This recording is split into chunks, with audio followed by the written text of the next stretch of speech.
Welcome to this explainer. Okay, today we're looking at a truly perplexing, yet honestly, incredibly common phenomenon. You pour your absolute heart and soul into a project.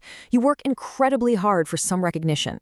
But the exact moment that recognition finally arrives, you push it away. You deflect, you minimize it, you awkwardly change the subject, or you immediately point out a tiny flaw in what you just did. Sound familiar? Why do we do this? Why is it so incredibly hard for us to just accept a win? I want you to really think about this for a second. Why does hearing good job actually physically hurt? Think about the last time someone gave you a genuine, heartfelt compliment about your work or your character. Did you feel a literal physical cringe? Did your stomach drop just a little bit? Maybe your heart rate spiked? It's this fascinating paradox, right? Because we are inherently social creatures. We crave validation. We want to be seen and appreciated. So why does receiving that exact validation suddenly feel like intense friction? Okay, let's dive into this. The source material for our explainer offers a striking, almost jarring insight. It states, your mental consistency depends on staying small. Wow, what a powerful statement.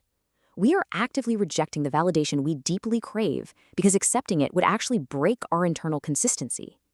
We maintain this self-sabotaging cycle simply because, well, it's what we're used to. We push away the praise to maintain a status quo that feels safe, even if that status quo is completely limiting our potential. So to figure out how to break this cycle, we've got a clear roadmap. We're going to cover the anatomy of a cringe, the invisible scripts of childhood, the weight of tomorrow, the self-verification trap, and finally, we'll wrap up by rewiring your brain for praise. All right, Section 1, the anatomy of a cringe, or the discomfort of the positive mirror. We really need to completely reframe how we view this reaction. We have to treat this immediate rejection of praise not as some sort of character flaw or false modesty, but as a physical nervous system defense mechanism. Your body is quite literally reacting to praise as if it's an incoming threat.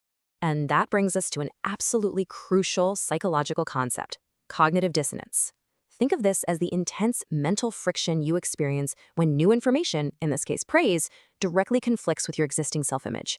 If you internally believe that your work is just average, or that you're somehow inherently inadequate, a compliment doesn't feel nice. It feels like a literal attack on your personal identity. Your brain hates inconsistency, so when someone holds up a positive mirror, your brain fights back against those positive words just to protect the negative image it already holds. And that leads to some truly fascinating mental gymnastics.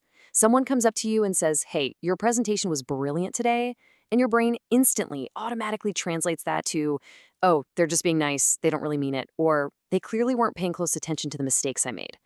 It's almost funny how quickly we can take a genuinely kind word and instantly twist it into a lie or a hidden attack, all just to protect our own negative self-image. Let's move to and see how this builds. Section 2, invisible scripts of childhood, which is really where the cringe began. To understand the foundational root causes of this deep agitation, we have to look backward. For a lot of people, this whole thing starts in childhood environments where praise was rare or worse, strictly conditional, meaning you only received validation if you performed perfectly or met very specific demands. That environment writes an invisible script in your mind. Fast forward to the present day, and that early emotional neglect has taught you to view sudden kindness with deep suspicion.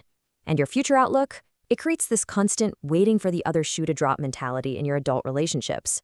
You hear a compliment and immediately think, okay, they like me now, but just wait until they find out the truth. Moving right along, Section 3, the weight of tomorrow, or the burden of expectations. This is the next heavy layer of our discomfort. When we receive praise, it doesn't just challenge our past programming, it suddenly creates a terrifying, anxiety-inducing vision of the future. Let's trace how this spiral actually works. Step 1, compliment received. Bam! Instantly your brain races to step 2, unreachable standard set. You suddenly feel this massive hidden pressure to maintain this flawless new standard forever, which immediately triggers step 3, fear of being exposed. This is exactly how praise triggers the dreaded imposter syndrome. The exact moment someone tells you that you're great, your anxiety absolutely spikes because you're terrified that tomorrow you're going to let them down, fail to meet this new expectation, and be exposed as a complete fraud. There's also a highly transactional anxiety at play here too. It's the psychological burden of feeling like you now owe the giver something.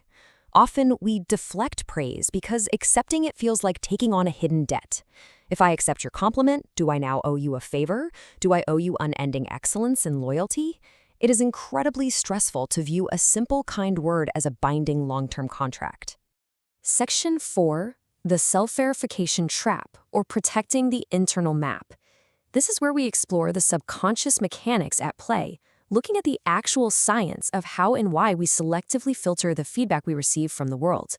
Now, what's really interesting about this slide is how our subconscious drive filters feedback. When we receive negative feedback, our brain accepts it as truth almost instantly. Why? Because it aligns perfectly with our internal insecurities. But when we receive positive feedback, it's immediately rejected as a lie.